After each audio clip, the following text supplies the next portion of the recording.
মহাশিবরাত্রি উৎসব প্রায় কাছাকাছি এবং লোকেরা হিন্দুদের অন্যতম শুভ উৎসব উদযাপনের প্রস্তুতি নিচ্ছে, যা ভগবান শিবের উপাসনার জন্য নিবেদিত। এই বছর মহাশিবরাত্রি ৮ই মার্চ 2024 পালিত হবে।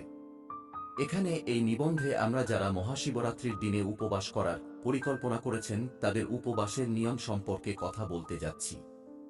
মহাশিবরাত্রি তারিখ ও সময় ফাল্গুন মাসের কৃষ্ণপক্ষের চতুর্দশী তিথিতে পালিত হতে চলেছে মহাশিবরাত্রি উৎসব। তো চলুন ভিডিওটা শুরু করি। প্রিয় দর্শক, মহাশিবরাত্রি উৎসব পালিত হবে ৮ই মার্চ 2024 চতুর্দশী তিথি ৮ই মার্চ ৯:০৫ থেকে শুরু হবে এবং এটি ৯ই মার্চ ৯:০১ PM শেষ হবে। মহাশিবরাত্রি 2024 কিভাবে উপবাস পালন করবে? মহাশিবরাত্রি ৩ রকমের উপবাস পালনের কথা বলা হয়েছে। তো এখানে আমরা এই ৩ ধরনের উপবাস কিভাবে আপনারা পালন করবেন সেটি আজ এই ভিডিওর মাধ্যমে বলবো। তো প্রথমত এখানে আমরা আপনাকে বলবো কিভাবে আপনি উপবাস পালন করবেন এবং কিভাবে আপনি ভগবান শিবের আশীর্বাদ পাবেন। নির্জলা ব্রত। আপনি যদি নির্জলা ব্রত পালনের কথা ভাবছেন, তাহলে মনে রাখতে হবে যে ব্রত সময় কোন জল খাওয়া বা খাবার খাওয়া যাবে না। উপবাসের সময় ৮ই মার্চ 12টা AM থেকে শুরু হবে এবং শেষ হবে 9ই মার্চ সূর্যোদয়ের সময়। ফলহারা ব্রত। এই ধরনের উপবাসে ভক্তরা চাকফি, ডাবের পানি, জল, লস্যি, ফলের রস এবং শুকনো ফল খেতে পারেন, যা লবণাক্ত হওয়া যাবে না। সমাপ্ত।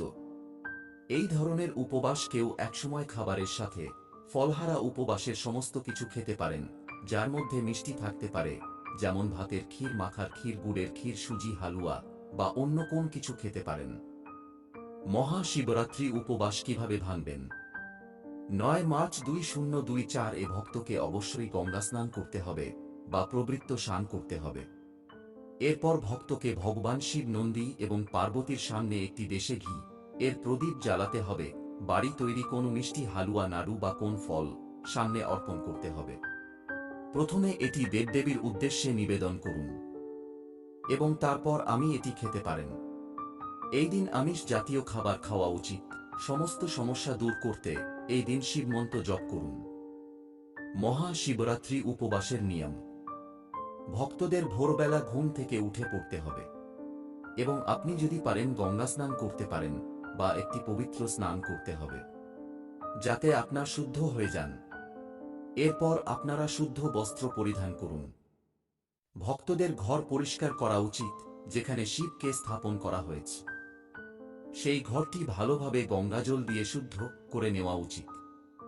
মহাশিবরাত্রির দিনে লবণ খাওয়া উচিত নয়। মহাশিবরাত্রির দিনে ভক্তদের শান্তিভাবে থাকা উচিত। মাংস, পেঁয়াজ, রসুন, গাঁজা, মারপিট, দাঙ্গা, গালাগালির মতো কার্যকলাপ থেকে দূরে থাকা উচিত। মহাশিবরাত্রির দিনে চুল ও নখ কাটা অশুভ বলে মনে করা হয়। মহাশিবরাত্রির দিনে ভক্তদের ধ্যান করা উচিত।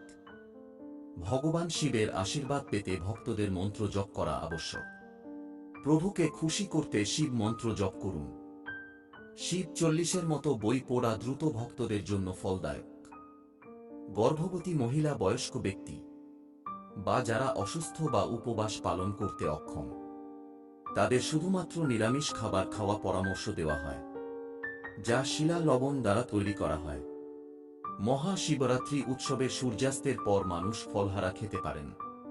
প্রিয় দর্শক, এই ভিডিওর মাধ্যমে কিভাবে শিবরাত্রি ব্রত পালন করবেন সেটি বলা হয়েছে। এই ছিল আজকের ভিডিও। তো ভিডিওটি ভালো লাগলে লাইক, শেয়ার, কমেন্ট এবং সাবস্ক্রাইব করতে ভুলবেন না। ধন্যবাদ।